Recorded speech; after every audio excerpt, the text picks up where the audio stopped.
بسم اللہ الرحمن الرحیم الحمد لله الذي جعلنا من المسلمين والصلاة والسلام على رحمة للعالمين وعلى آله الطاهرين وعلى أصحابه الراشدين المتأدبين. أما بعد فأعوذ بالله السميع العليم من الشيطان الرجيم. بسم الله الرحمن الرحيم. لتجدن أشد الناس عداوة للذين آمنوا اليهود والذين أشركوا ولتجدن أقربهم مودة للذين آمنوا الذين قالوا إنا نصارى. درود و سلام بآواز بلند.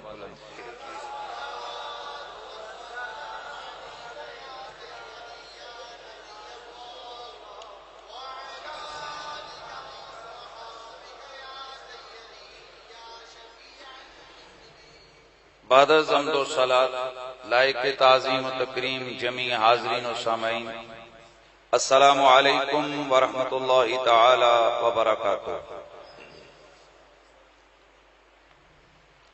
گزشتہ سے پیوستہ ہمارا عنوان جاری تھا، گفتگو کا سلسلہ ہمارا جاری و ساری، یہودیت، عیسائیت اور اسلام. ہماری گفتگو گزشتہ جمعۃ المبارک کی نشست میں یہاں تک پہنچی تھی کہ جناب حضرت سیدنا یحییٰ علیہ السلام کی شہادت، حضرت سیدنا عیسیٰ علیہ السلام کے آسمانوں پر اللہ تعالیٰ نے جو انہیں زندہ اٹھایا، اس کے بعد یہود کے اندر، بنی اسرائیل کے اندر جب خواصوں کی انتہا ہو گئی تو اللہ تبارک و تعالی نے، جیسے کہ اس کا مزاج قدرت ہے کہ وہ قوموں کی سزاؤں، قوم کی اجتماعی سزا قوموں کو دیتا ہے.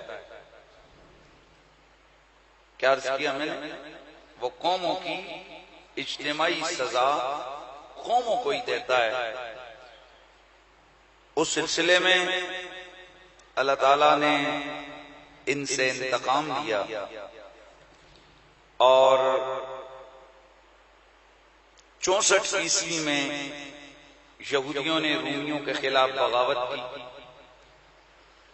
رومیوں نے ان کی سلطنت پہ حملہ کیا.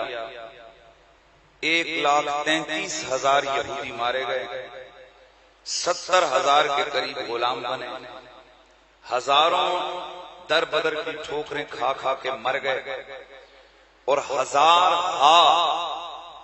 ایسے تھے کہ جنہیں مختلف کاموں میں جھونک دیا گیا اور شدید ترین تکالیف کا سامنا کرتے ہوئے وہ بھی فنا ہو گئے. اور یوں اس دھرتی سے یہودیت کی ریاست کا خاتمہ ہو گیا. یہ بکھرے ہوئے یہودی بھاگے، مختلف علاقوں میں یہ جا کر چھپ گئے. جہاں انہیں کوئی سرسبز و شاداب جگہ نظر آتی وہاں یہ ان کے مختلف گروپ ڈیرے ڈال لیتے. چنانچہ آہستہ آہستہ ان کے وہ گروپ ایک جمعیت کی صورت میں بنتے رہے.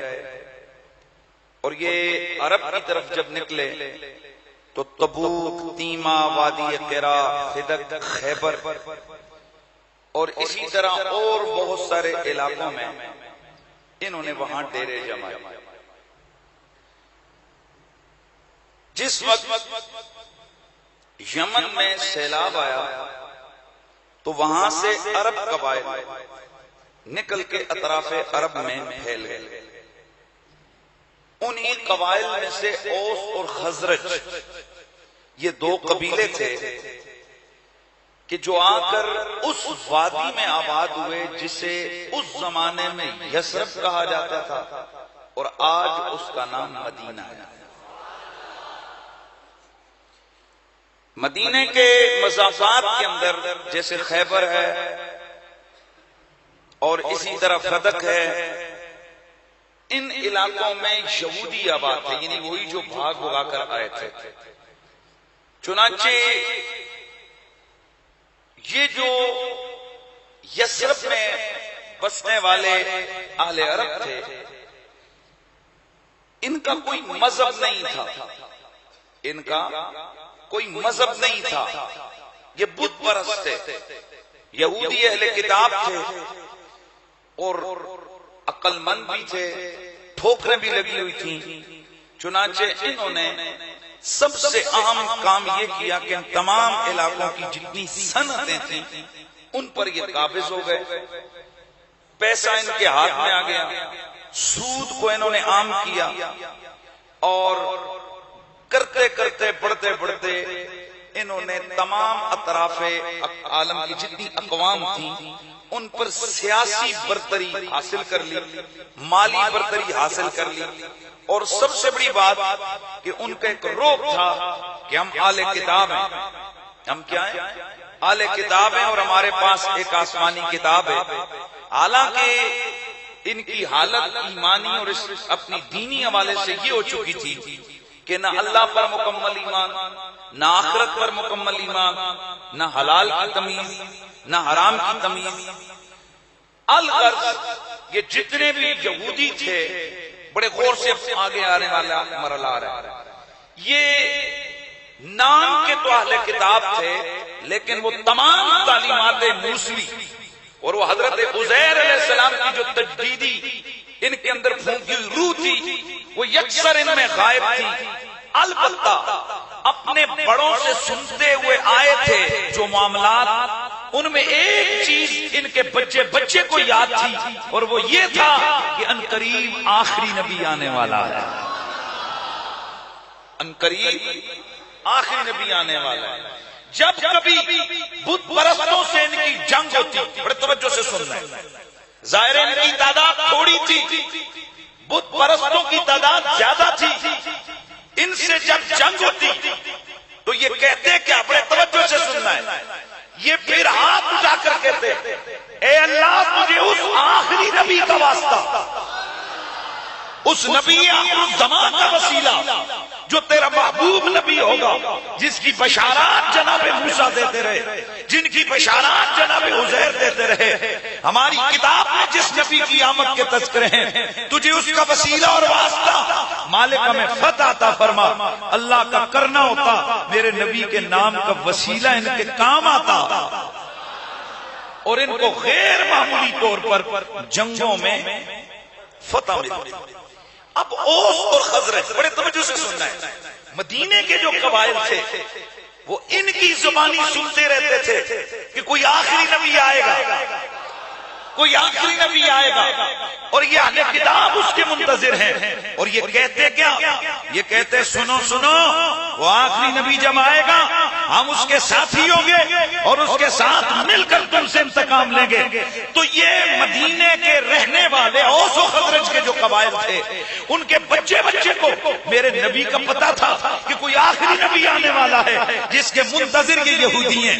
اب بڑے عجیب و غریب اللہ کے قدرت کے نظام اور فیصلے ہیں، تاکہ ایمان کا سورج طلوع ہوا، فاران کی چوٹیوں سے نبوت کا وہ چراغ میرے آقا سید الرسل امام الکل مولا کل سید النبیین امام المرسلین صلی اللہ تعالی علیہ وآلہ وسلم، آپ جیسے ہی دنیا میں تشریف لائے، آپ کی آمد سے ہر طرف جہالت کے اندھیرے چھٹنے لگے، بجائے اس کے کہ یہ یہودی میرے نبی کی جو انتظار کر رہے تھے یہ ان کی غلامی میں جاتے، الٹا انہیں جب پتا چلا کہ محمد ہیں بنی اسماعیل میں سے اور ہم بنی اسحاق میں سے ہیں، اس قومی تعصب اور اس بیت کی بنا پر انہوں نے میرے نبی کی نبوت کا انکار کر دیا۔ اب توجہ سے سننا ہے، حالانکہ میرا اللہ ان کو ایک بات یاد دلاتا ہے، کیا؟ وَلَمَّا جَاءَهُمْ كِتَابٌ مِّنْ عِندِ اللَّهِ مُصَدِّقٌ لِّمَا مَعَهُمْ وَكَانُوا مِنْ قبل يستفتحون على الذين كفروا فلما جاءهم ما عرفوا كفروا به فلعنة الله على الكافرين.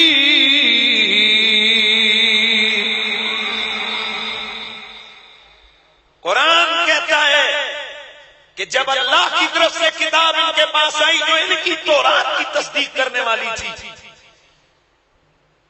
اور اس سے پہلے یہ مشرکین کے خلاف یہ اس محمد نبی کے وسیلے دے دے کر فتح مانگتے تھے، اور جب آئے وہ محمد ان کے پاس جانتے بوجھتے انہوں نے ان کا انکار اور کفر کیا. اللہ کی لعنت ہو کس پر؟ کافروں پر. اب اللہ کا کرنا، اوس و خزرج یہ قبائل تھے مشرک. یہ جب مکہ شریف میں آئے اور انہیں پتہ لگا کہ وہ آخری نبی جن کی نشانیاں انہوں نے سنی ہوئی تھی، ان کا رنگ گورا ہوگا، آنکھوں میں قدرتی سرما لگا ہوگا، ان کے بال ہوں گے نہ بہت گھنگریالے نہ بہت سیدھے، ان کی زلفیں ہوں گی، وہ ہر ایک کو سلام کر کے ملیں گے. یہ چند چیزیں تو وہ تھی نا کہ جو ہر چوک چوراہے کے اندر یہود کے علماء اپنی اپنی قوم کو لوگوں کو کہتے آئے گا آخری نبی، ہم تم سے انتقام لیں گے. یہ جب مکے میں گئے نا انہیں پتہ لگا کہ یہ وہی آخری نبی ہیں یہود جن کے بارے میں کہتے تھے. انہوں نے کہا اس سے پہلے کہ یہودی ہم سے سبقت لے جائیں، یہ پہلے ہی اوس و خزرج کے قبیلے کے لوگ میرے نبی کے غلام بن گئے.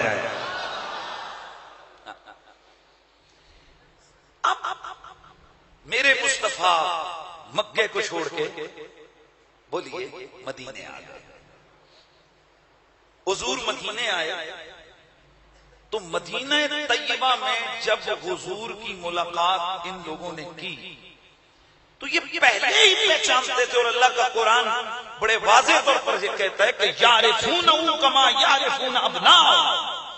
یہ میرے محبوب کو اس طرح پہچانتے تھے جیسے باپ اپنے بیٹے کو پہچانتا ہے. یار اس سے زیادہ کوئی معرفت کی خبر دی جا سکتی ہے؟ 10,000 بچہ سکول سے باہر نکلے، ایک جیسی وردی ہوتی ہے، ایک جیسا یونیفارم ہوتا ہے. بچہ سکول سے نکلتا ہے، باپ بچے کو لینے جاتا ہے. ایسا کبھی ہوا کہ باپ بھول کے ایک کے بجائے دوسرا بچہ لے آیا ہو کہ جی میں پہچان نہیں سکا؟ بابا کائنات میں خدا اور رسول کے بعد سب سے زیادہ اولاد کو کون پہچانتا ہے؟ ماں باپ پہچانتے ہیں. میرا رب کہتا ہے یہ میرے محبوب کو اس سے کہیں زیادہ جانتے تھے جتنا باپ بیٹے کو جانتا ہے، اس سے زیادہ یہ میرے نبی کی سچائی اور حقانیت کو جانتے تھے. ان کی کتابوں میں یہاں تک لکھا ہوا تھا کہ وہ بولیں گے کیا، وہ کھائیں گے کیا، وہ چلیں گے کیسے، ان کے ساتھی کون ہوں گے، ان کا انداز تکلم کیا ہوگا، وہ قیام کہاں کریں گے، وہ دعوت کیا دیں گے، ان کی تبلیغ کیا ہوگی، ان کی شریعت کیا ہوگی، سب کچھ موجود تھا، سب جانتے تھے. لیکن نصیب میں ایمان اور اسلام نہیں تھا. لیکن کچھ خوش نصیب ایسے تھے کہ جن کے نصیب میں میرے نبی کی غلامی تھی. انہی خوش نصیبوں میں ایک ہیں حضرت عبداللہ بن سلام رضی اللہ تعالی عنہ. یہ یہود کے سردار بھی تھے اور ان کے بہت بڑے عالم. آپ کا نام حسین تھا سواد کے ساتھ، اور آپ اپنے قبیلے کے بہت بڑے تاجر اور رہنما تھے. اور پوری قوم یہود، کیا کہا میں نے، پوری قوم یہود آپ کا احترام کرتی. یہودیوں کے 3 بڑے قبیلے تھے، قبیلہ بنو نذیر، قبیلہ بنو قینقاع، کیا عرض کیا، قبیلہ بنو نذیر، قبیلہ بنو قینقاع. یہ قبیلہ بنو نذیر یہ ان کا ٹاپ کا، یعنی اپنے آپ کو بڑا قبیلہ سمجھتے تھے، سب سے عزت والے. اور تیسرا قبیلہ تھا قبیلہ بنو قریظہ. یہ 3 قبائل تھے یہود. تو ان میں سے ایک قبیلے پر بڑا اثر تھا حضرت عبداللہ بن سلام کا. خود حضرت عبداللہ بن سلام فرماتے ہیں کہ میں قبا میں تھا، کھجور پہ چڑھا ہوا تھا، کھجوریں اتار رہا تھا کہ ایک آدمی آیا اور اس نے آ کر خبر دی کہ وہ جو مدعی نبوت ہیں جن کا نام محمد بن عبداللہ ہے وہ آ گئے ہیں مدینے میں، وہ آ گئے قبا میں، آ گئے یہاں اس علاقے میں. یہ فرماتے کہ میں درخت پہ کھڑا تھا، بڑے توجہ سے سننا ہے، میرے دل میں حضور کے آنے کی خوشی ہوئی، میں نے خوشی میں اللہ اکبر کا نعرہ بلند کر دیا. میرے خوشی کے نعرے کو سن کر میری پھوپھی مجھے کہنے لگی وہ تو نے تو اتنا زور سے نعرہ لگایا ہے کہ اگر عیسیٰ بن عمران بھی، جناب موسیٰ بن عمران بھی آتے تو تجھے اتنی خوشی نہ ہوتی جتنی محمد عربی کے آنے پہ ہوئی ہے. یہ کہتے ہیں میں نے کہا پھوپھی یہ وہی ہیں آخر زمان نبی جن کی بشارتیں ہماری تورات میں ہیں اور جن کی بشارتیں حضرت موسیٰ علیہ السلام نے دی ہیں. آپ فرماتے ہیں، بڑے توجہ سے سننا ہے، آپ فرماتے ہیں کہ میں کھجور سے اترا اور اتر کے پہلا کام میں نے یہ کیا کہ میں حضور کی بارگاہ میں حاضر ہو گیا. پہلا یہودی مسلمان ہونے لگا ہے، اہل کتاب میں سے پہلا شخص کلمہ پڑھنے لگا ہے. لیکن ذرا دیکھنا کیا دیکھ کے کلمہ پڑھنے لگا ہے. حضرت عبداللہ بن سلام فرماتے ہیں میں جیسے ہی قبا میں گیا میں نے کیا دیکھا کہ حضور کے صحابہ حضور کے گرد ایسے بیٹھے ہیں جیسے شمع کے گرد پروانے منڈلا رہے ہوتے ہیں.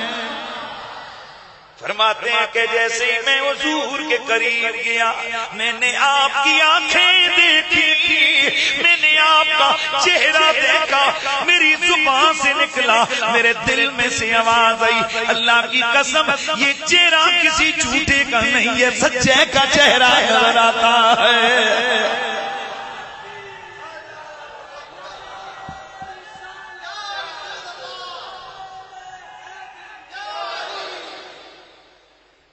حضور کا چہرہ دیکھا، فرماتے میرے دل میں یقین آ گیا کہ ایسا چہرہ کسی نبی کا ہو سکتا ہے.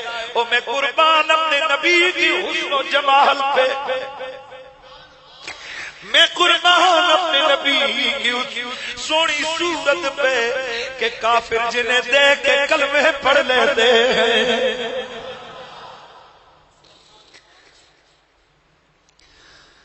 کائنات کے حسینوں کا بادشاہ میرا نبی، کائنات کے حسینوں محجوبینوں کا بادشاہ میرا نبی ہے. اسی لیے تو میرے گولڑے کا پیر صبر نہ کر پایا، اسی لیے تو وہ کہتے ہیں کہ کوئی صبح سویر آئے. خاموش نہیں رہنے، محبت کے ساتھ رکھیں. کوئی صبح سویر آئے ساری دنیا تو سونا سونے مدینے دا چہرہ ہے. ساری دنیا تو سونا سونے مدینے دا ہوئے میرے آقا دا چہرہ ہے. او ساری دنیا تو سونا او میرے آقا دا.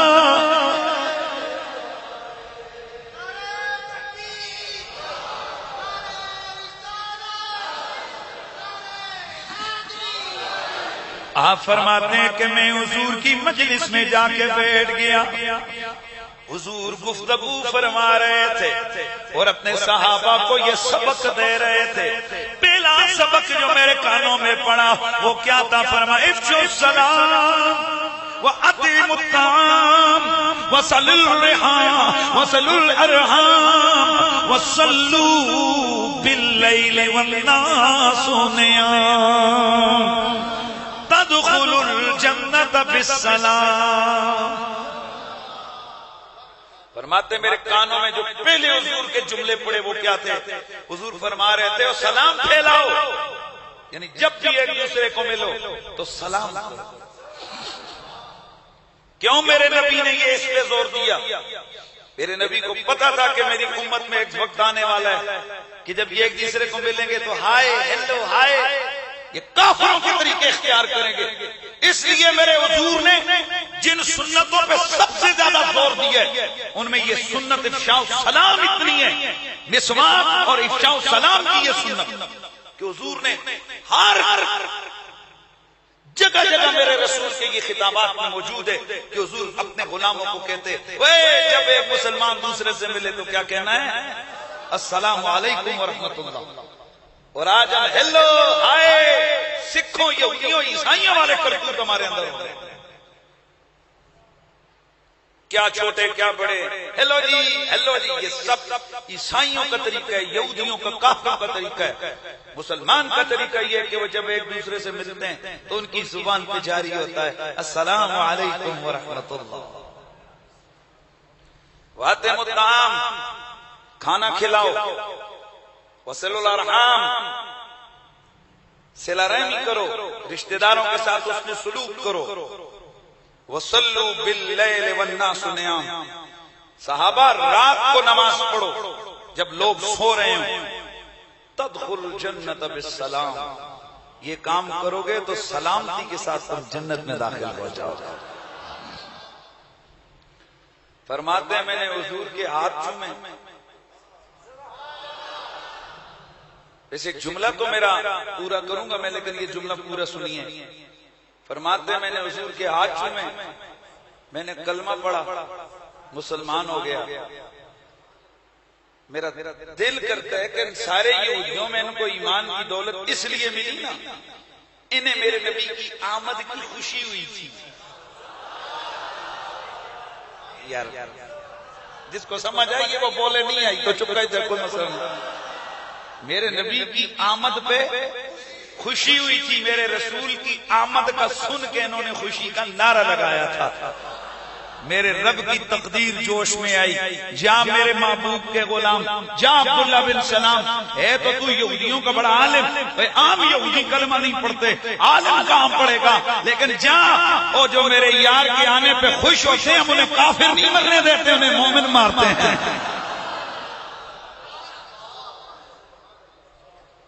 توجہ ہے نا؟ اسلام قبول کیا، خود بھی کیا، بچوں کو بھی کروایا، خاندان سارے کو کروایا۔ ایک دن حضور کی خدمت میں حاضر ہوئے، یا رسول اللہ آپ ان قوم یہود کو بلائی اور انہیں میرے بارے میں پوچھیے، میں ان کے سردار کا بیٹا ہوں، ان کا سب سے بڑا عالم ہوں اور ان کے عالم کا بیٹا ہوں، انہیں بلا کر میرے بارے میں پوچھیں لیکن میرے اسلام کا نہیں بتانا ہے۔ میرے نبی نے یہودیوں کی طرف پیغام بھیجا، وہ سارے آئے، ان پہ بڑے بڑے جتنے بھی رہنما تھے۔ کیا کہتے ہو عبداللہ بن سلام کے بارے میں؟ ابھی ان کا نام عبداللہ بن سلام نہیں تھا، ان کا نام حسین تھا۔ کیا کہتے ہو اس کے بارے میں؟ آئے آئے کہنے لگے ابن سیدنا و عالمنا و ابن عالمنا، وہ جی وہ تو ہمارے سردار ہیں، سردار کا بیٹا ہے، سب سے بڑا عالم ہے، ہمارے عالم کا بیٹا ہے۔ میرے نبی نے فرمایا فرائض من اسلم، پھر کیا کہتے ہو اگر وہ مسلمان ہو جائے، اگر وہ کلمہ پڑھ لے پھر تمہارے اس بارے میں کیا رائے ہے تمہاری؟ حاشا للہ ما کان علیہ، کیسے ہو سکتا ہے وہ مسلمان ہو جائے، ایسا ہو ہی نہیں سکتا، معاذ اللہ ہو ہی نہیں سکتا، ما کان علیہ۔ میرے نبی نے اعلان کیا، فرمایا عبداللہ بن سلام باہر آ جاؤ۔ یہ اندر سے باہر آئے، ان کو بتاؤ میں کون ہوں۔ آپ نے کھڑے ہو کے فرمایا یا معاشر الیہود اتقوا اللہ فواللہ الذی لا الہ الا هو انکم لتعلمون انہ رسول اللہ وانہ جاء بالحق۔ آپ نے فرمایا اے یہودیو اللہ سے ڈرو. اللہ کی قسم جس کے قبضے قدرت میں میری جان ہے اور اس کے سوا کوئی عبادت کے لائق نہیں. تمہیں پتہ ہے کہ یہ اللہ کے رسول ہیں اور یہ حق لے کے آئے ہیں, جانتے ہو تم. جیسے ہی آپ نے یہ کہہ کر کلمہ صدا بلند کی کلمے کی تو آواز آ گئی کرنے لگی شرنا ابن شرنا, اور یہ تو خود بھی گندا ہے, اس کا باپ بھی گندا تھا, یہ گندے کا بیٹا ہے. حضرت عبداللہ بن سلام حضور کی طرف دیکھ کے عرض کرنے لگے, حضور میں نے عرض کیا تھا نا کہ انہیں میرا پتہ نہ لگے, اگر پتہ لگتا تو یہ پہلے مجھے کبھی کریڈٹ نہ دیتے, میری عزت نہ کرتے. میرے رسول نے فرمایا اور ان کو یہ پتہ نہیں, یہ پہلے صحیح نہیں تھا, اب یہ خیر پہ آ گیا ہے.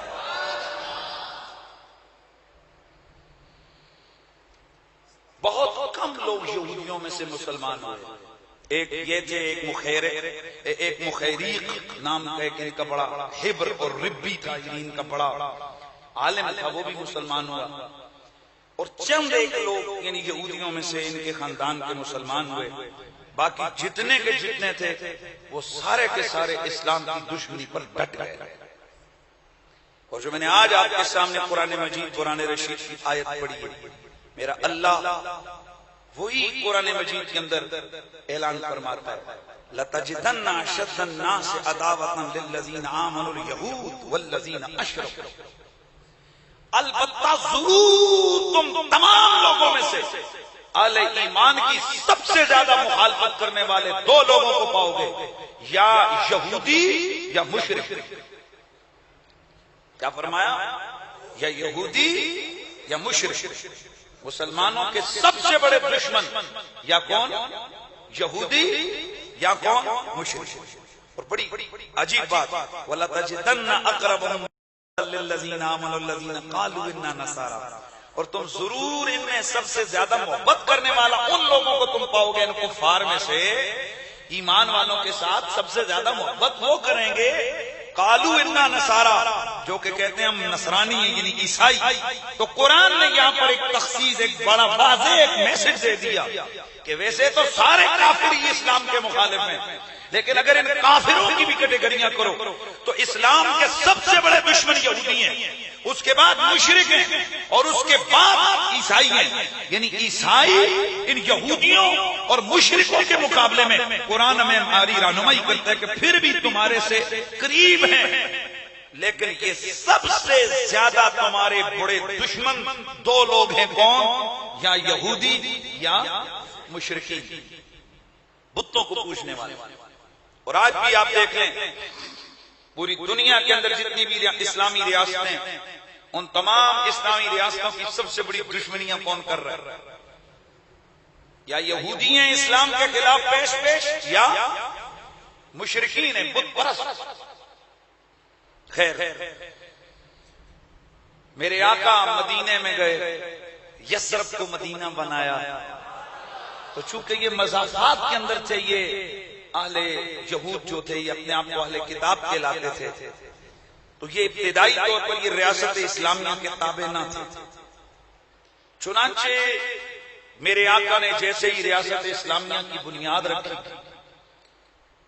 اور وہی کے نور سے جو میرے حضور نے اعلیٰ فیصلے فرمائے, انسانیت کو جو عروج عطا کیا میرے نبی نے, وہ اسلامی اصلاحات ان یہود کو بڑی سخت ناگوار گزری, اور انہوں نے روز اول سے ہی اسلام کی بیخ کنی کی سازشیں شروع کر دی.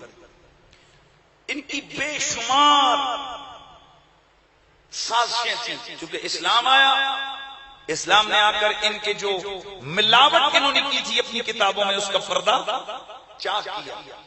چونکہ انہوں نے جتنی بھی اپنے بادشاہوں اپنے امیروں کے کہنے پر اپنی کتاب میں اپنے ہاتھوں سے لکھا تھا, اسلام نے آ کر اس کے پردوں کو چاک کیا. اور اسلام نے اعلان کیا میرے نبی نے کہ یہ جو احکامات ہیں ان کے گھڑے ہوئے ہیں, یہ موسیٰ نبی کے احکام نہیں ہیں. ظاہر ہے جب کسی کا پردہ چاک کیا جائے, جب کسی کو ننگا کر دیا جائے تو اس کے دل میں دشمنی تو بڑھتی ہے کہ نہیں بڑھتی؟ جس طرح آج ایک قوم بالکل ننگی ہو گئی. میں آخر میں اس کے بارے میں کچھ کمنٹس کروں گا. تو ظاہر ہے مخالفوں کو دوسرے جو اگینسٹ لوگ ہیں ان کو کتنا دکھ کے مجھے دیکھیں جی انہوں نے ہمارا کیا کیا، ہمارے ساتھ کیا کر دیا. تو خیر اسلام نے جیسے ہی ان کی ان گندی اور غلط تشریحات کا پردہ چاک کیا، انہوں نے اسلام کی مخالفت میں کمر مار دی. اب جو انہوں نے اسلام کے خلاف اٹیک شروع کیے اور جو ہر طرح کی بیخ کنی انہوں نے کرنے کی سازشیں شروع کی، ان میں سے چند چیزیں میں آپ کے سامنے شیئر آپ کے ساتھ کرتا ہوں. سب سے پہلے انہوں نے مسلمانوں کو نفسیاتی طور پہ ڈیمیج کیا. توجہ سے سننا ہے، خدا کا کرنا 2-3 سال گزر گئے جب مسلمان مدینے گئے، ان کے ہاں عورتوں کے ہاں کسی بچے کی پیدائش نہیں ہوئی، کوئی لڑکا پیدا نہیں ہوا، نرین اولاد نہیں ہوئی. یہودیوں کو یہ بات پتہ لگی، انہوں نے مسلمانوں کے دلوں میں جناب طرح طرح کے وسوسے ڈالے. کہنے لگے ہم یہود ہیں، ہم یہاں کے بسنے والے ہیں، ہم نے ان پہ جادو کیے ہوئے، لہذا یہاں پر کسی بھی مسلمان عورت کے گھر میں لڑکا نہیں پیدا ہو سکتا. میرے نبی مکرم کی خدمت میں صحابہ حاضر ہو گئے، یا رسول اللہ ہمیں اس طرح کے تانے یہود دیتے ہیں. میرے آقا مسکرائے، میرے آقا سید کونین صلی اللہ تعالی علیہ وآلہ وسلم نے فرمایا ساری کائنات کو پیدا کرنے والا اللہ ہے، اللہ کے سوا کسی کے قبضے میں کچھ بھی نہیں ہے. چنانچہ اللہ کا کرنا حضرت ابوبکر صدیق کی بیٹی حضرت اسما کے گھر میں حضرت زبیر رضی اللہ تعالی عنہ میرے نبی کے صحابی کے گھر میں پہلا مولود دنیا میں آتا ہے، نام عبداللہ بن زبیر. ان کی ولادت ہوتی ہے، فلما ولدته كبر المسلمون تكبيرة عظيمة فرحا لمولده واكذب الله اليهود بما زعموا. جیسے عبداللہ بن زبیر کی ولادت کی خبریں اہل مدینہ نے سنی ہے، لوگوں توجہ سے سننا، نبی کے صحابہ سارے گھروں سے نکلے، گھروں سے نکلے، گھروں سے نکلے، گھروں سے نکلے، یار کچھ کہنے لگا ہوں، گھروں سے نکلے، اللہ اکبر کے نعرے لگا کر خوشیوں کا اظہار کرنے لگ گئے. کیوں؟ وَأَكْذَبَ اللَّهُ الْيَهُودَ بِمَا زَعَمُوا، یہ نعرے لگا کر کہہ رہے تھے ہمارا نبی سچا ہے، یہودی سارے جھوٹے ہیں.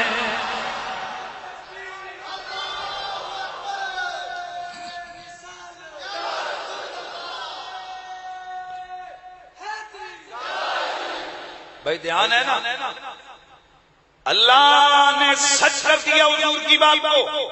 تو میں ایک جملہ کیا کہ آگے بڑھتا ہوں، صرف تھوڑا سا ذہن تھوڑا کھول کے رکھیے. مطلب یہ کہ اگر ایک بچے کی ولادت ہوئی لیکن اس میں بھی اسلام کی عظمت کا رنگ تھا، یہودیوں کے باطل پروپیگنڈے کا کلا کما ہونا تھا، صحابہ نے گھروں سے نکل کے نعرے بلند کیے. اس کا مطلب یہ ہے ایسی ولادت، ایسی ولادت کہ جس ولادت کے اوپر اللہ کی عظمتوں کا اظہار ہوتا ہو اور اسلام کی عظمتوں کا رنگ نظر آتا ہو، اس ولادت کی خوشی منانا نیا کام نہیں، مدینے والے کے صحابہ کی سنت ہے. اب بتائیے ایک صحابی پیدا ہو رہا ہے، بچہ پیدا ہو رہا ہے، نہ اس سے پہلے کبھی جشن ہوا. بھئی ہزاروں لاکھوں بچے پیدا ہوئے لیکن کبھی جشن نہیں ہوا. یہ تمام تاریخ اور حدیث کی کتابوں میں موجود ہے. یہ پہلا بچہ ہے جب دنیا میں آتا ہے. چونکہ اگینسٹ پروپیگنڈا تھا، اگینسٹ یہودیت کو نیچا دکھانا تھا، لہذا اس وجہ سے صحابہ نے جشن منایا تاکہ دشمن جلے. اس کا مطلب یہ ہے کہ وہ جشن جو رسول کے دشمنوں کو جلائے، ایسا جشن ہے ولادت جو حضور کے دشمنوں کو جلائے، وہ جشن ولادت مدینے والے کے صحابہ کی سنت ہے. اسی لیے تو میرے سیدی اعلیٰ حضرت فرماتے ہیں، وہ کیا کہتے ہیں ملحدوں کی مرمت کیجئے، ملحدوں کی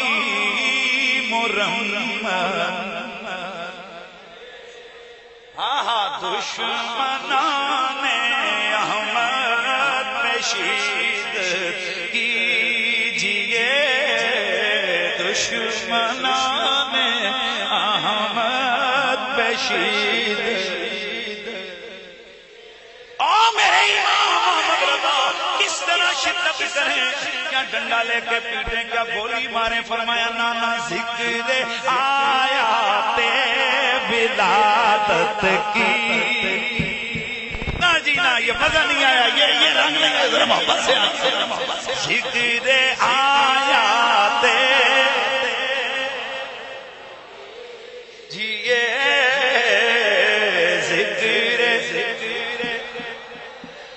ولادت کی، اور خیز سے جل جائے دینوں کے دل، یا رسول اللہ کی کثرت کی لیے۔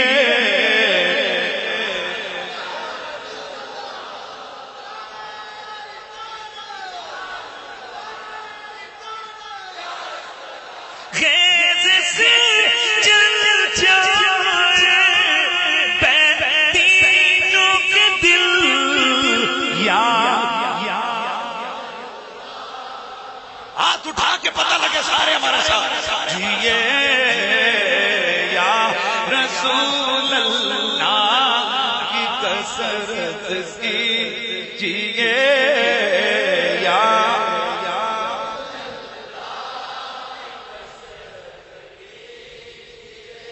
اللہ اللہ میرے نبی مکرم سید کونین کے اس سچے دین پہ یہودیوں نے طرح طرح کے اٹیک شروع کر دیے، دشمنی کی شدت میں اس قدر بڑھ گئے کہ جب مسلمانوں کے سامنے آتے، مسلمانوں کے سامنے آتے، مسلمانوں کی دل جوئی کرتے، لیکن اللہ کا قرآن مسلمانوں کو خبردار کرتے ہوئے کہتا ہے، او مسلمانوں، یہ جو تمہارے سامنے آ کر تم سے محبتیں جتلاتے ہیں، تم اولئک تحبونہم ولا یحبونکم وتؤمنون بالکتاب کلہ وَإِذَا لَقُوكُمْ قَالُوا آمَنَّا وَإِذَا خَلَوْا عَدُّوا عَلَيْكُمُ الْأَنَامِلَ مِنَ الْغَيْظِ قُلْ مُوتُوا بِغَيْظِكُمْ إِنَّ اللَّهَ عَلِيمٌ بِذَاتِ الصُّدُورِ۔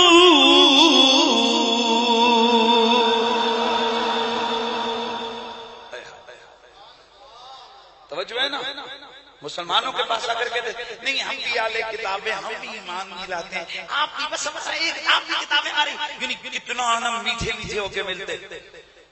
اللہ فرماتے ہوئے یہ وہ بدبخت جو تم سے محبت کے دعوے کرنے والا تم سے کبھی محبت نہیں کر سکتے یہ، تم تو ان کی کتاب تورات پر ایمان لاتے ہو، لیکن ان کی حالت یہ جب تم سے ملتے ہیں تو کہتے ہیں ہم ایمان لائے، اور جب تم پلٹ کے جاتے ہو تم سے الگ ہوتے ہیں، اندر کا ان کی جلن اتنی ہوتی ہے کہ تمہاری عظمت اور شان کو دیکھ کر یہ اپنی انگلیاں کاٹتے ہیں غصے سے۔ ابھی ان کو کہہ دو مرو تم اسی غصے کے اندر، جل جل کے مرو۔ ان اللہ علیم بذات الصدور، بے شک اللہ تعالی جو دلوں کے بھید ہیں ان کو بھی جاننے والا۔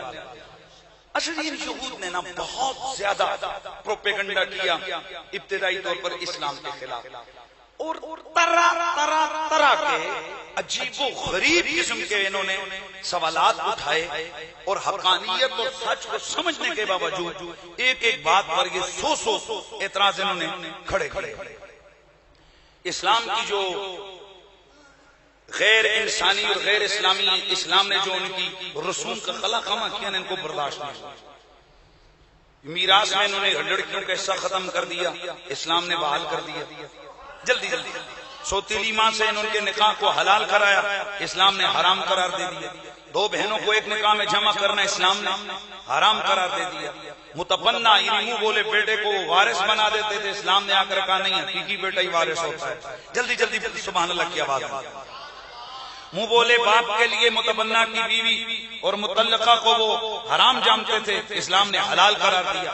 حائض عورت کے ہاتھ کا پکا ہوا کھانا وہ حرام سمجھتے تھے، اسلام نے آ کر کہا کہ نہیں، ان کی جو نجاست ہے یہ حکمی ہے، یہ بھی انسان ہے، ان کے ساتھ نفرت نہیں، چونکہ وہ ایسے کرتے جب عورت ایام مخصوصہ میں ہوتی اس کو ایک الگ سے کولڑی میں جا کے بند کر دیتے، جس طرح کتوں کے آگے کھانا پھینکا جاتا ہے اس طرح کھڑکی میں سے اس کو پھینکا جاتا، اور جب وہ پاک ہوتی پھر اس کو باہر نکالا جاتا۔ اسلام نے آ کر عورتوں کی اس عزت کو بھی بحال کیا۔ اس کے علاوہ ان کو بہت سارے اعتراض تھے، انہوں نے اونٹ کو اپنے لیے حرام قرار دیا، اسلام نے آ کر کہا حرام نہیں ہے، حلال ہے۔ انہوں نے اور بہت ساری چیزوں کو حرام قرار دیا، خرگوش کو انہوں نے حرام قرار دیا، خرگوش کو انہوں نے حرام قرار دیا اپنی دلیلوں سے۔ اسلام نے کہا نہیں نہیں، یہ حرام کو خدا کے حراموں کو حرام سمجھو، خدا کے حلالوں کو حلال سمجھو۔ چنانچہ انہوں نے بہت سارے اعتراضات اٹھائے۔ اعتراض نمبر 1، اگر یہ محمد اللہ کے نبی ہیں تو پھر بشر کیوں ہیں؟ اگر محمد اللہ کے نبی ہیں تو پھر یہ بشر کیوں ہیں؟ یہ تو آسمان سے ان کو آنا چاہیے تھا کوئی نبی ہو کر۔ قرآن نے رپلائی کیا، قرآن نے جواب دیا۔ موسیٰ کے بارے میں کیا خیال ہے؟ اور صرف موسیٰ ہی نہیں، باقی جتنے بھی انبیاء ہیں وہ بھی سارے بشر ہی تھے۔ اللہ نبوت کا یہ فیض اور نور صرف بشر کو عطا کرتا ہے، لہذا یاد رکھیے کسی بھی نبی کی بشریت کا انکار کرنا یہ کفر ہے۔ توجہ ہے، نبی کی بشریت کا انکار کرنا کفر ہے۔ ہم معاذ اللہ کسی بھی نبی کی بشریت کا انکار نہ کیا ہے نہ کر سکتے ہیں، البتہ مثلیت کا انکار ضرور کرتے ہیں۔ یار اتنا ڈھیلے، ایک تو یہ بڑی عجیب و غریب بات ہے جب آپ لوگوں کو بات سمجھ آ جائے اور پھر اس کے بعد بھی گونگے بن کے بیٹھ جاتے ہیں۔ یار خدا کا بندہ، ہم بشریت رسول کا انکار نہیں کرتے، ہم مثلیت نبی کا انکار کرتے ہیں۔ ہم کہتے ہیں نبی بشر ضرور ہوتا ہے لیکن ہم جیسا نہیں ہوتا، افضل البشر ہوتا ہے۔ یہ فرق ہے اس گندی ذہنیت میں اور ہم میں۔ وہ کہتے ہیں نبی ہم جیسا بشر ہوتا ہے، یہ بھی یہودیانہ سوچ ہی ہو سکتی ہے۔ ہم کہتے ہیں نا، نبی ہم جیسا نہیں ہوتا، نبی افضل البشر ہوتا ہے۔ اچھا، انہوں نے پھر اگلے اعتراض کیے، انہوں نے کہا کہ یہ بتاؤ کہ اگر یہ نبی سچے تو انہوں نے اپنا کعبہ کیوں الگ کیا؟ بڑی عجیب و غریب بات۔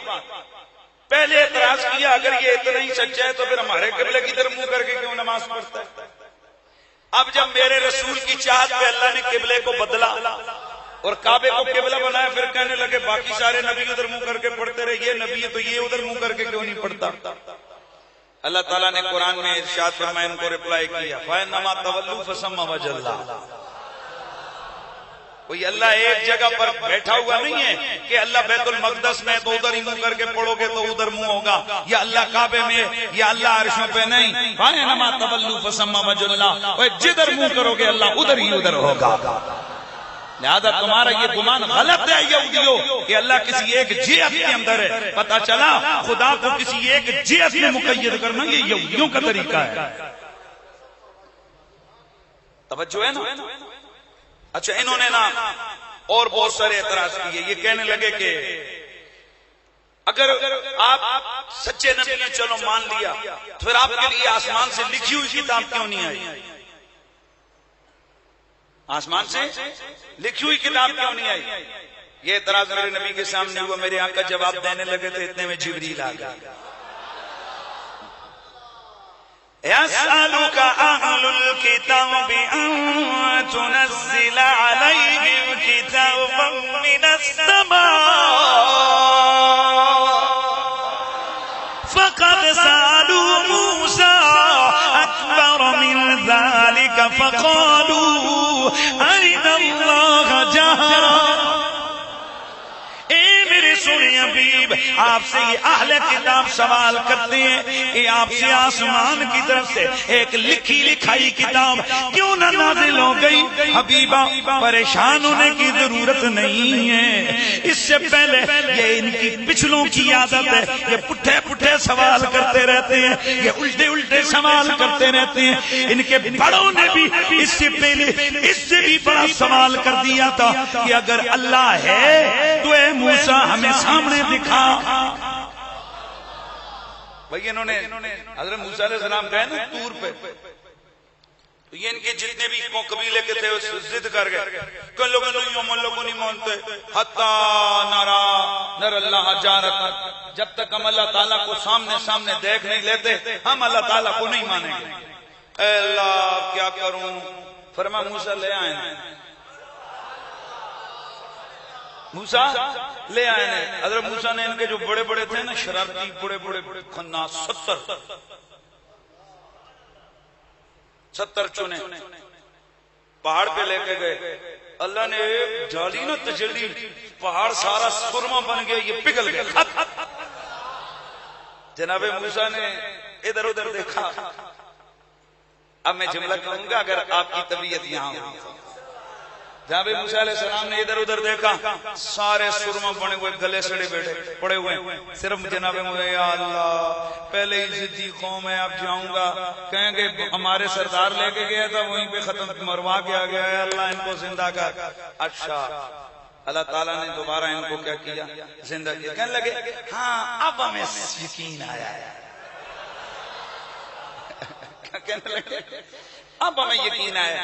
آپ کو ایک بات کا ابھی تک یقین نہیں آیا جو میں آپ کو سمجھانے لگا ہوں، ابھی آپ گول کر کے آپ کو سمجھ نہیں آئی، حالانکہ تھوڑا سا اشارہ بھی بات سمجھنے کے لیے کافی ہوتا ہے، ذرا غور سے سننا ہے۔ جناب موسیٰ علیہ السلام ان کو لے کے پہاڑ پہ گئے، پہاڑ پہ نور کی تجلی ڈلی، یہ سارے سرما پڑ گئے، جناب موسیٰ کے کپڑے بھی نہیں جلے۔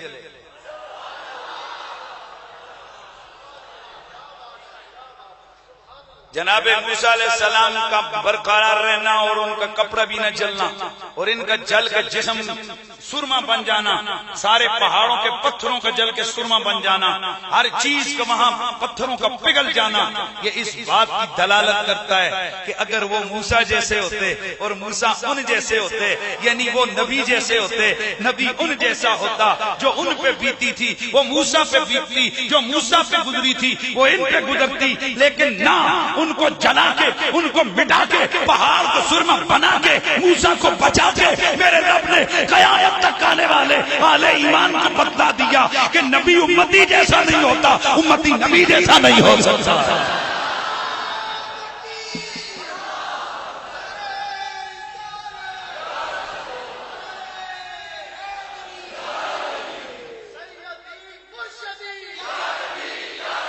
لگاتے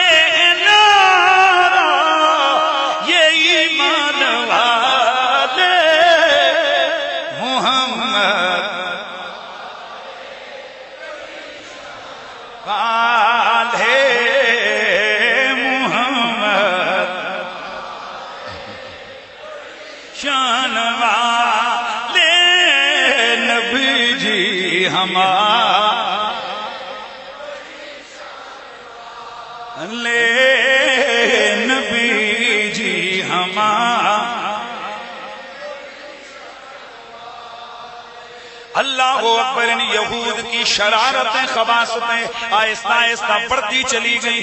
میرے آقا کے مدینے میں آنے سے قبل یہاں دو قبیلے بستے تھے بڑے بڑے، ایک اوس ایک خزرج، اور یہ کئی سالوں سے 40-50 سالوں سے باہم جنگ کر رہے تھے، ایک دوسری طرف کبھی پانی پینے پلانے پہ جھگڑا، کبھی گھوڑا آگے دوڑانے پہ جھگڑا۔ یہ انہی کے بارے میں کہا گیا ہے کہ ان کی دشمنیاں تھی اور ان کے پیچھے بھی سازش یہودیوں کی تھی۔ ایک قبیلہ ایک کا حلیف تھا، دوسرا یہودیوں کا قبیلہ دوسروں کا حلیف، ان کو شہ دیتے، ان کو سود پہ پیسے دیتے، خود وہ اسلحے کے بڑے ڈیلر تھے، اسلحے ان پہ بیچتے۔ چنانچہ پورے اوس و خزرج کے قبیلے کے لوگوں کو انہوں نے مالی طور پہ اتنا کیپچر کیا ہوا تھا، اپنے نیچے کیا ہوا تھا کہ ان کی مرضی کے بغیر کچھ نہیں ہو سکتا تھا۔ لیکن میرے آقا جب مدینے گئے میرے نبی کی آمد ہوئی سارے مدینے میں جتنی بھی دشمنیاں تھی وہ محبتوں میں بدل گئی. اسلام کے نور نے آ کر آل مدینہ کے دلوں سے اوس و خزرج کے دلوں سے وہ جو نفرتوں کے بیج تھے وہ مٹا دیے.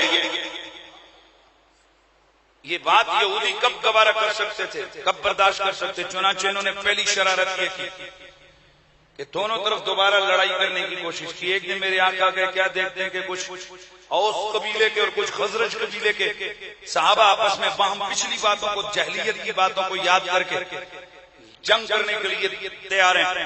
اسلحہ نکل رہے میرے آقا گئے. میرے آقا نے فرمایا معاشر المسلمین اللہ اللہ ابدا والجاہلیہ وانا بین اظہرکم بعد ان ہداکم اللہ للاسلام واکرمکم به وقطع بی عنکم امر الجاہلیہ واستنقذکم من الکفر والف بین قلوبکم فترجعون الی کنتم علیہ کفارا. میرے نبی نے فرمایا اللہ سے ڈرو مسلمانوں, پھر پرانی جاہلیت کی باتیں تم میں آ گئی ہیں جبکہ میں تمہارے بیچ میں موجود ہوں. بعد اس کے کہ اللہ نے تمہیں اسلام کی ہدایت اور نور عطا کیا, تمہیں اسلام کے ذریعے سے عزتیں دی, تمہاری جاہلیت کے سارے معاملات کو اللہ نے مٹا دیا, تمہیں کفر سے نکالا اور اللہ تعالیٰ نے تمہارے دلوں میں محبتیں ڈالی. اب تم ان محبتوں کو نفرتوں میں بدل کے پھر کفار کی ان کفر کے راستے پہ چلنے لگے. صحابہ کی آنکھیں کھل گئیں, حضور معافی مانگتے ہیں. یہ آیت یہاں پھر نازل ہوئی وَاعْتَصِمُوا بِحَبْلِ اللَّهِ جَمِيعًا وَلَا تَفَرَّقُوا. یہاں سے پتہ چلا نا جو مفسرین نے تفسیر کی کہ حبل اللہ سے مراد اللہ کا رسول ہے, جس کا معنی یہ بنتا ہے کہ لوگوں دامن رسول کو وابستگی, ان کی وابستگی رکھو اور مضبوطی سے پکڑے رہو اور اپنی اپنی فکروں اور سوچوں میں فرقے من بناؤ, ذات رسول پہ جمع ہو جاؤ. وَاذْكُرُوا نِعْمَةَ اللَّهِ عَلَيْكُمْ إِذْ كُنْتُمْ أَعْدَاءً فَأَلَّفَ بَيْنَ قُلُوبِكُمْ فأصبحتم بنعمته إخوانا وكنتم على شفا حفرة من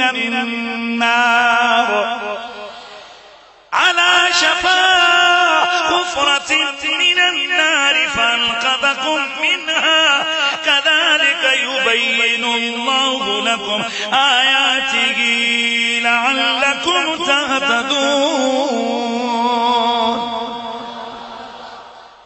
اسلام نے فرمایا یاد کرو اس نعمت کو, قرآن آیا یاد کرو اس نعمت کو جب تم آپس میں دشمن تھے, پھر اللہ نے تمہارے دلوں میں محبتیں ڈالی اس محمد ذات محمد کے صدقے. اور جب تم جہنم کے کنارے پہنچ چکے تھے میرے محبوب نے تمہیں وہاں سے نکال کے جنت میں پہنچایا. اس وقت کو یاد کرو. صحابہ ہاتھ جوڑ کے کھڑے ہو گئے, آقا یہودیوں کے آج کے بعد پروپیگنڈے کا شکار نہیں ہوں گے, ہم آپس میں سارے بھائی بھائی ہیں. کہ میں بتا رہا ہوں یہود کے پروپیگنڈے کے الٹے سوال. حضرت ابوبکر صدیق رضی اللہ تعالیٰ عنہ نے ایک دن ایک فخناز نام کے بڑا یہودیوں کا عالم ہے, اس کو اسلام کی دعوت دی, مسلمان ہو جاؤ, اللہ کی توحید پہ, رسول اللہ کی رسالت پہ. اب دیکھو حضور کی دشمنی میں ان خبیثوں نے حالت کیا کیا. تو آیت نازل ہوئی تھی نا اقرضوا اللہ قرضا حسنا, اللہ کو اے لوگوں قرض حسنا دو. تو یہ کہنے لگے ما بنا اللہ من فقر و انه الینا لفقیر. کہنے لگے جی آپ ہمیں اس اللہ کی اطاعت اور بندگی کی دعوت دیتے ہیں کہ جو اللہ ہے ہی فقیر ہے, نحن اغنیاء, ہم جو ہے نا وہ غنی ہیں اور اللہ تعالیٰ تو فقیر ہے, اس کے پاس تو پیسے ہی نہیں, وہ ہم سے قرضے مانگ رہے.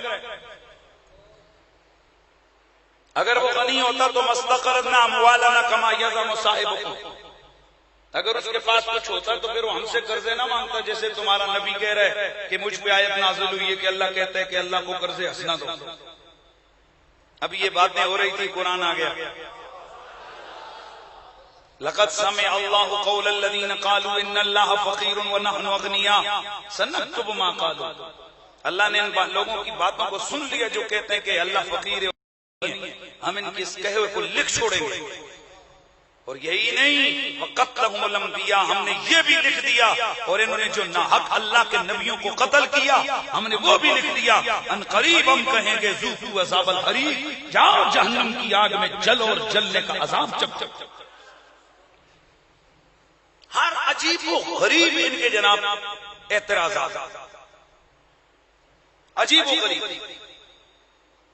ہر حکم انہوں نے تورات کا جو ان پہ گراں گزرتا اس کو وہ چینج کر دیتے۔ انہوں نے الگ الگ شریعت کے قانون بنائے۔ ان کے 3 قبائل تھے، بنو نذیر، بنو قریظہ، بنو قینقاع، ان میں سے جو سب سے فضیلت والا یہ سمجھتے تھے وہ بنو نذیر تھا، دوسرے نمبر پہ بنو قریظہ، اور تیسرے نمبر پہ بنو قینقاع۔ قانون اپنا بنایا ہوا کہ بنو قریظہ اور بنو قینقاع کا کوئی بندہ قتل ہو جائے اس کی آدھی دیت ہوگی، اور اگر بنو نذیر کا کوئی بندہ مارا جائے اس کی پوری دیت ہوگی۔ میرے نبی نے آ کر ان کی ساری خباثتوں کا پردہ چاک کر دیا، اور میرے حضور نے آ کر ایک ہی قانون جاری کیا، فرمایا چھوٹا ہو یا بڑا، غریب ہو یا امیر، عالم ہو یا جاہل، جو بھی ناحق قتل ہوگا ان سب کی دیت برابر ہے۔ ایسا نہیں ہے کہ امیروں کی دیت زیادہ ہو اور غریبوں کی دیت کم ہو، ایسا نہیں ہے کہ پڑھے لکھوں کی دیت زیادہ ہو اور ان پڑھوں کی دیت کم ہو، ہر جان اللہ کی نظر میں عزت والی ہے۔ سبحان اللہ کی آواز ہے نا۔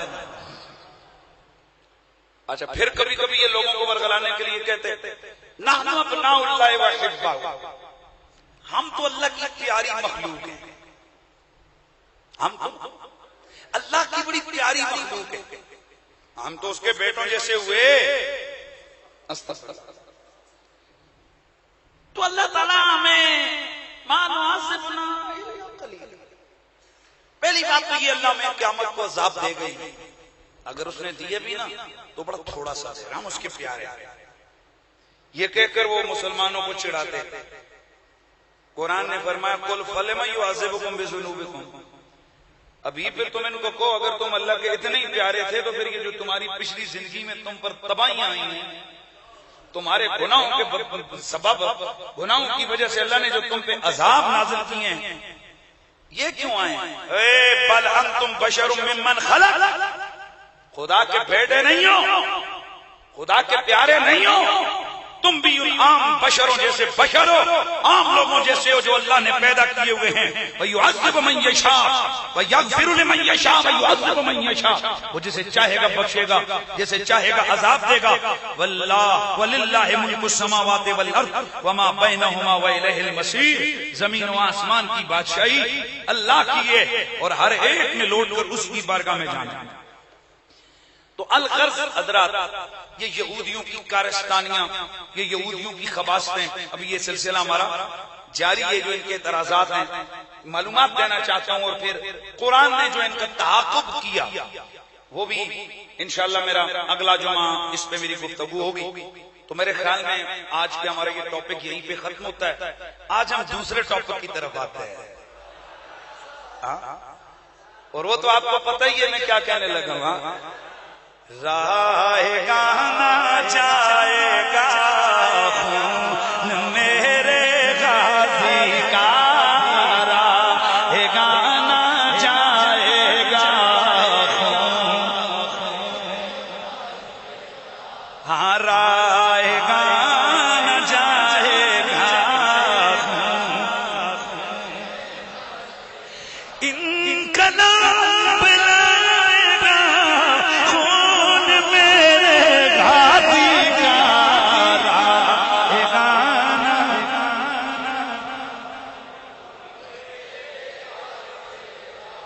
اور میں نے آپ کو پہلے دن سے آپ اللہ کا شکر ہے، یہی وہ مسجد ہے پورے پاکستان میں، اگر ممتاز قادری کی حمایت میں جو پہلی آواز بلند ہوئی آپ سارے لوگ گواہ ہو، وہ اس منبر سے پہلی ریلی اس مسجد سے نکلی۔ ہم نے اللہ کے کرم اور فضل سے آخری دن تک غازی صاحب سے وفا آپ نے بھی نبھائی اور ہم نے بھی نبھائی، اور میں آپ کو بڑے عرصے سے کہہ رہا تھا اور اب بھی کہہ رہا ہوں، آپ کو یاد ہوں گے وہ ایام کہ جب لوگ ممتاز قادری کے خلاف کچھ مولوی، کچھ سیاستدان، کچھ پیر وہ بکا بک انہوں نے لگائی ہوئی تھی، اور میں آپ کو بار بار کہتا تھا لوگوں اللہ نے جو غازی ممتاز کو بچایا ہے اسی جیسے کئی کمانڈوز ہاتھوں میں کلاشن کوفیں لے کے کھڑے تھے، وہ اسی وقت اس کو بھون سکتے تھے، اس کو شہید کر سکتے تھے، لیکن اللہ نے اس کو اس امت کی آزمائش کے لیے زندہ رکھا ہے۔ اس کے ذریعے سے ہزاروں لوگ چھانے جائیں گے، ہزاروں پرکھے جائیں گے، ہزاروں پرکھے جائیں گے، اور میں نے آپ کو کہا تھا ہزاروں کے بیڑے تریں گے، ہزاروں کے بیڑے غرق ہوں گے۔ بڑے بڑے آئے، سب سے زیادہ بک بک کرنے والا وہ الطاف یزید، وہ شرابی بدماش، وہ جو ٹی وی پہ آ کے بک بک کرتا تھا اور چیلنج دیتا تھا کہ آپ کے کوئی ممتاز قادری کی حمایت میں کوئی ریلی نکال کے دکھائے۔ آپ کو یاد ہوگا اس کے چیلنج پہ پورے پاکستان میں سے اس فقیر نے صرف ریلی نکالی تھی، اور میں نے بھی وہ جو ریلی نکالی اس میں جوتے اس کو دکھائے تھے، یاد ہے آپ لوگوں کو؟ یاد ہے؟ اگر باہر والوں کے سامنے کون ہے نہیں، جو آپ میری مسجد والے ہو، جو میرے سپاہی رہے ہو، ان کو تو ساروں کو یاد ہے۔ اور میں نے آپ کو اس وقت کی میری تقریر ابھی بھی جا کے سوشل میڈیا پہ چیک کرو، میں نے کہا تھا یہ جو آج میرے غازی کو بھونک رہا ہے یہ کتا ذلیل و رسوا ہوگا۔ اے کلمہ پڑھنے والوں، میرے نبی کا کلمہ پڑھنے والوں، وہ جس کے لیے 3 گھنٹے لائیو میڈیا کے اوپر اس کی تقریریں سنائی جاتی تھی، آج اس کا نام بھی لیا جانا قانونی جرم بن گیا ہے۔ وہ ذلیل اور رسوا ہو چکا ہے۔ آج وہ ہلکے کتے کی طرح، وہ بابلے کتے کی طرح اپنے زخم چاٹ رہے ہیں، اور اس کی جماعت کا بیڑا غرق ہو کے رہ گیا ہے۔ ایک ڈاکٹر صاحب تھے، وہ یا رسول اللہ کہنے والے تھے، لیکن نہ جانے کیوں ان ڈاکٹر طاہر القادری صاحب کی طبیعت میں یہ خرابی آئی کہ انہوں نے ممتاز قادری کو قاتل قرار دیا، اس کی سزائے موت کا مطالبہ کیا۔ یاد ہوگا وہ تقریر بھی آن ریکارڈ ہے۔ میں نے کہا تھا آپ کے ان کہنوں سے کچھ نہیں ہوگا، ہوگا وہی جو لکھا ہوا ہے، لیکن آپ یاد رکھیں آپ نے اپنی عاقبت کو خراب کر لیا۔ میں آپ سے پوچھتا ہوں وہ طاہر القادری صاحب کہ جن کو لوگ شیخ الاسلام کہتے ہوئے ان کے سامنے سر جھکاتے تھے، کیا اسی بندے کو گلی گلی اور چوراہے چوراہے میں لاکھوں لوگوں نے، عام چوڑے مسلیوں پنگیوں نے بھی کیا اٹھ کے، وہ جس کو ماں نہیں جانتی تھی وہ بھی اس طاہر القادری صاحب کو اٹھ کے گالیاں دے رہا تھا، اور پھر جو اس کے ذلت رسوائی اور سب کچھ ہوا، مجھے اس میں تفصیل میں نہیں جانا، لیکن میں کہنا چاہ رہا ہوں، بتلانا چاہ رہا ہوں، تاریخ کو دہرانا چاہ رہا ہوں کہ آپ نے نہیں دیکھا کہ کیا ہوا۔ پھر اس کے بعد ہمیں تو ایک ایک بندہ یاد ہے۔ میں آپ کو یہ قسم اٹھا کے کہتا ہوں اگر ایک وکیل نے بھی کسی نے گڑبڑ کی، اس کی جو ضلالت ہوئی وہ بھی ہمارے سامنے۔ وہ ایک وکیل ہوتا تھا یہاں، وہ لمبی لمبی پگڑی والا اور لمبی لمبی داڑھی والا، جس کو تارک مسعود کیا کہتے تھے، وہ اکثر جناب اس کی اندر کی سازش کچھ اور تھی۔ وہ لوگوں کو یہاں ریلیاں نکالنے سے مجھے اس نے کئی دفعہ منع کیا کہ اس طرح غازی صاحب کا کیس کمزور ہو جائے گا، آپ ریلی نہ نکالیں۔ مجھے بعد میں ہمیں پتہ لگا یہ کسی کے کہے ہوئے پر یہ باتیں کر رہا تھا۔ اللہ کی پکڑ دیکھو، وہی شخص یو کے اندر اپنے ایسے کسی کیے کی سزا میں آیا، وہاں جیل میں سڑ رہا۔ ایک اور وزیر صاحب تھے جنہوں نے ہاتھ اٹھا کے لعنتی سلمان تاثیر کے لیے دعائیں مغفرت کی تھی، بے شک ان کا مسئلہ کی تعلق کسی سے بھی ہو۔ میں نے اسی دن جس دن وہ یہ دعا کر کے آئے تھے، ادھر عیدگاہ کے اندر ایک میٹنگ ہوئی تھی، میں نے ان کو اس وقت کہہ دیا تھا حضرت آپ اللہ سے معافی مانگیں مگر نہ اس کی پکڑ کا انتظار کریں۔ پھر آپ لوگوں نے دیکھا جو ان کے ساتھ ہوا، اور جب میرے غازی ممتاز قادری کو اس ظالم حکومت نے تختے دار پہ چڑھایا اور عشق رسول کی سزا دی، قاتل کی سزا نہ کہو، عشق رسول کی سزا دی۔ آپ کو یاد ہوگی میری لیاقت باغ کی تقریر بھی، اور اس کے بعد بھی میرے خطابات آپ کو یاد ہوں گے۔ میں نے آپ کو کہا تھا انتظار کرو، پکڑ دیکھو میرے خدا کی، میرا خدا ان کو کیسے ذلیل کرتا ہے۔ اور آج دنیا نے دیکھا، اہل یا اہل ہونا الگ بات ہے، وہ اور بھی لوگ ہوتے رہے، لیکن نسلیں اس کی چور ثابت ہوئی ہیں، اس کی نسلیں چور ثابت ہوئی ہیں۔ حضرات یہ چھوٹی سی بات نہیں ہے، باپ بھی چور ثابت ہوا، بیٹے بھی چور ثابت ہوئے، آگے بیٹے بھی چور ثابت ہوئے، بیٹی بھی چور ثابت ہوئی۔ اور ایک شخص جس کو کیپٹن صفدر کہتے ہیں، پتہ ہے وہ کیوں رگڑے میں آیا؟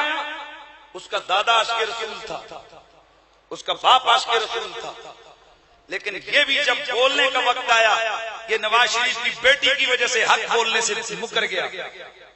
اسحاق ڈار یہ بھی ولیوں کو ماننے والا تھا۔ ایک نجی میٹنگ میں اسحاق ڈار کے یہ لفظ ہیں آن دا ریکارڈ، اس نے کہا تھا کہ میں آپ کو کیا کہوں، ممتاز قادری کی شہادت پر میرے گھر میں بھی رویا گیا ہے، ہم بھی روئے ہیں، لیکن ہم نے کہا تم پکڑے جاؤ گے کیونکہ تم نے ظلم کے خلاف آواز بلند نہیں کی ہے۔ میں نے ایک پیر صاحب کو ایک میٹنگ میں کہا، پیر صاحب اس دن کی پکڑ خدا سے خوف کرو جس دن تم پکڑے جاؤ گے کہ جب حق بولنے کی باری آئی تم گنگے بن کر بیٹھ گئے۔ کیپٹن صفدر صاحب کی آج رگڑے میں آئے، وجہ پتہ ہے کیا ہے؟ کہ اوروں کو عشق رسول کی تڑپ کا پتہ نہیں تھا، تجھے بھی پتہ نہیں تھا، اور تو سیکولر تھے، وہ تجھے تو پتہ ہے کہ عاشق اور قاتل میں فرق کیا ہوتا ہے۔ مختصر یہ کہ میرے نبی کا کلمہ پڑھنے والوں، کوئی کہتے ہیں اس میں عمران خان نے بڑا کردار ادا کیا، کوئی کہتے ہیں شیخ رشید نے بڑا کردار ادا کیا، کوئی کہتے ہیں اس میں ججوں نے، کسی نے کوئی کردار ادا نہیں کیا، یہ میرے ممتاز قادری کے خون نے اپنا انتقام لیا ہے۔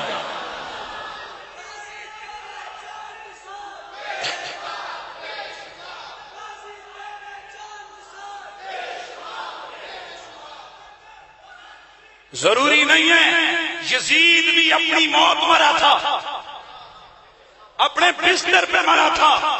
کچھ انتقام ہوتے ہیں جو وقتی ہوتے ہیں، کچھ انتقام ہوتے ہیں جو پوری زندگی حتیٰ کہ نسلوں تک جاری و ساری رہتے ہیں۔ میں سمجھتا ہوں اہل نااہل ہونا الگ بات ہے، لیکن جو سب سے قیمتی چیز ہوتی ہے کسی انسان کی وہ عزت ہوتی ہے۔ ممتاز قادری کے ان قاتلوں اور غداروں کی عزتیں رب نے خاک میں ملائی ہے، اور آج بھی ہزار کوششوں کے باوجود ہم ڈنکے کی چوٹ پہ کہتے ہیں ممتاز قادری سے پیار کرنے والے کل بھی عزت سے جی رہے تھے، آج بھی عزت سے جی رہے ہیں۔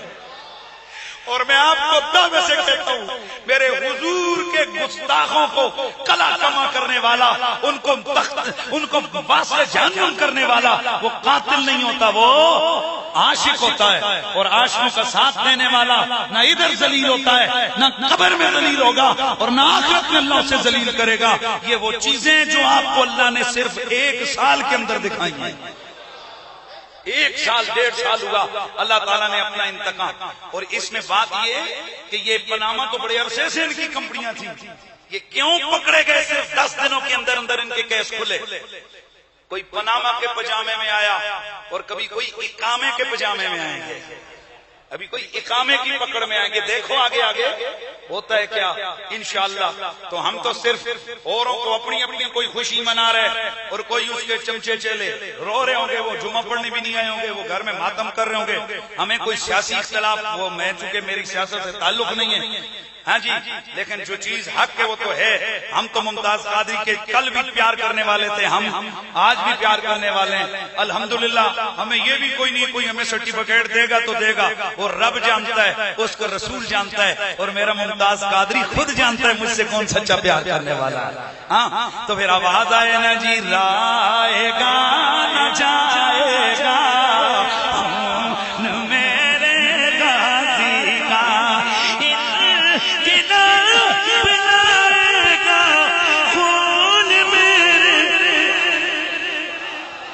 انقلاب لائے گا۔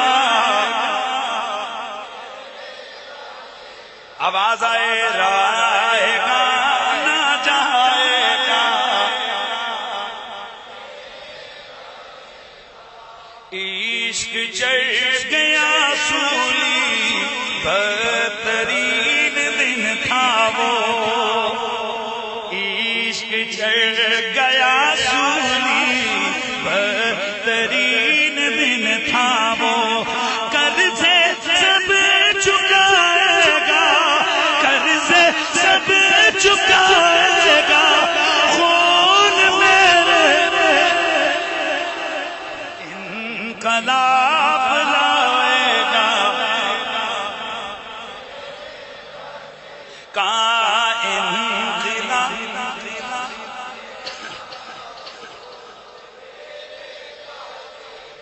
کون ان کا عاشق ہے، کون ان کا ہے غدار، کون ان کا عاشق،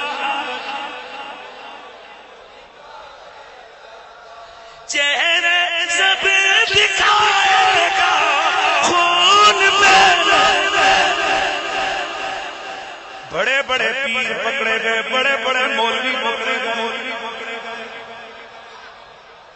اور بڑے بڑے پیر پکڑے گئے، بڑے بڑے مولوی پکڑے گئے، بڑے بڑے ننگے ہوئے، بڑے بڑے ذلیل ہوئے، چہرے سب دکھائے گا،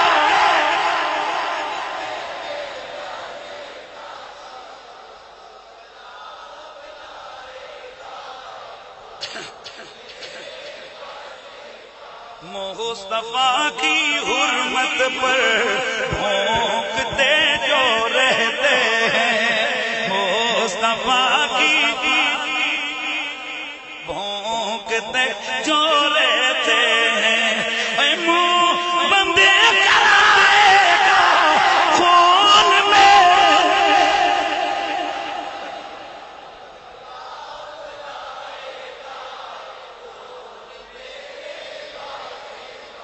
ہے جنازہ عاشق کا دھوم یہ بتاتی تھی،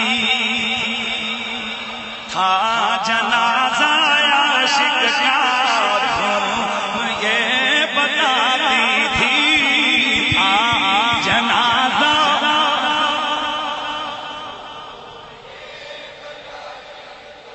اب رنگ رنگ پہ جمائے گا، رنگ رنگ پہ جمائے گا خون میں،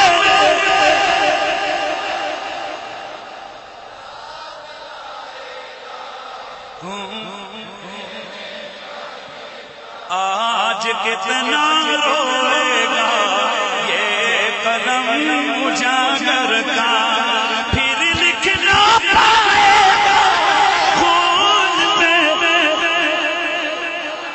رائے گا نہ جائے گا ذکار آئے گا،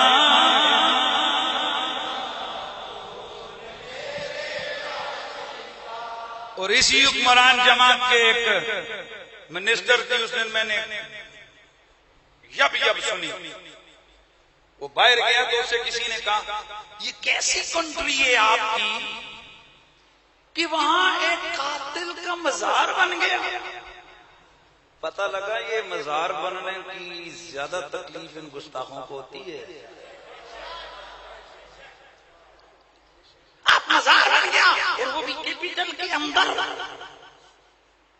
اب اس کی بک بک اصل میں نہیں بننا چاہیے تھا لیکن بن گیا، پر دیکھیں نا ہم نے سزا بھی تو پھر ہماری حکومت نے دی ہے نا، تو صحیح سے دیتی نا مطلب بھگتو، بھگتو ابھی تم نہیں تو دیے، اور یہاں ایک بات ذہن میں رکھو، یہ اللہ کے انتقام کی پکڑے پتہ نہیں اور ابھی کتنے رگڑے میں آتے ہیں، ہم نے فیصلہ خدا پہ چھوڑا ہے، اور آپ کو یاد ہوگا میں نے جنازے والے دن بھی اور اس کے بعد بھی میں نے رو کے اللہ سے عرض کی تھی، اللہ ہم عاجز ہیں، ہم کمزور ہیں، ہمارے اندر حکومتوں سے ٹکر لینے کی طاقت نہیں ہے، ہم تجھ پہ چھوڑتے ہیں، تو فیصلے کر، اور آج ہر بندے کا میسج ہے، میں اپنے دوستوں کو کہتا ہوں سوشل میڈیا کے ذریعے سے، میرا یہ میسج نون لیگ کے تمام لوگوں کو دو کہ آج بھی تمہارے پاس وقت ہے، چلو دنیا کی ضلالت ملی، ابھی قبر قیامت باقی ہے، اجتماعی طور پر نواز شریف اینڈ کمپنی آج بھی تم ممتاز قادری کے مزار پہ آؤ، اس کے ماں باپ سے معافی مانگو، اس شخص سے رو کے معافی مانگو، شاید کچھ بچت ہو جائے، لیکن اگر تم یوں ہی شیطان کے چیلوں کی کہنے پہ ڈٹے رہے تو سوچ اور سمجھ لو یہ تو دنیا ہے، وَلَا عَذَابُ الْآخِرَةِ أَكْبَرُ، ابھی قبر اور قیامت کے معاملات آگے باقی ہیں۔ تمام نون لیگ کے لوگوں کو اور تمام قوتوں کو میرا یہی پیغام ہے، میں حضور جناب محترم ڈاکٹر طاہر القادری صاحب کی خدمت میں بھی عرض کروں گا کہ حضرت آپ بھی عالم ہیں، پڑھے لکھے ہیں، ہزاروں لاکھوں آپ کے فالوورز ہیں، اور یا رسول اللہ آپ بھی کہنے والے ہیں، ہم آپ کو گالی نہیں دے رہے، برا بلا نہیں کہہ رہے، لیکن ہم آپ سے بھی کہتے ہیں ذرا آپ بھی غور تو کریں کہ جس دن سے غازی سے آپ نے ٹکر لی اس دن کے بعد اپنی حالت اور اپنی جماعت کی حالت دیکھیں۔ آج بھی آپ ممتاز قادری کے اس خلاف کیے ہوئے بیان پر آپ اپنا رجوع کر کے اللہ سے معافی مانگیں، کیا پتا اس عوام کے دلوں میں بھی اللہ آپ کی محبت ڈال دے، کیا پتا اللہ تعالیٰ آپ سے راضی ہو جائے اور آپ کی وہ عظمت رفتہ دوبارہ بحال ہو جائے۔ ہم تو گزارش کر رہے ہیں نا، گالی نہیں دے رہے، ہماری گزارش ہے، اور ہم باقی سیاستدانوں سے بھی، اور ابھی ان قریب آپ کو میں نے پچھلے جمعے کہا تھا ابھی کچھ سیاسی دم چھلے نکلیں گے میدان میں، میرے غازی کے نام کو بیچنے کے لیے وہ ٹرائیاں اسٹرگل کریں، لیکن میں ان کو بھی کہتا ہوں اس خدا کے ولی سے ٹکر نہ لینا۔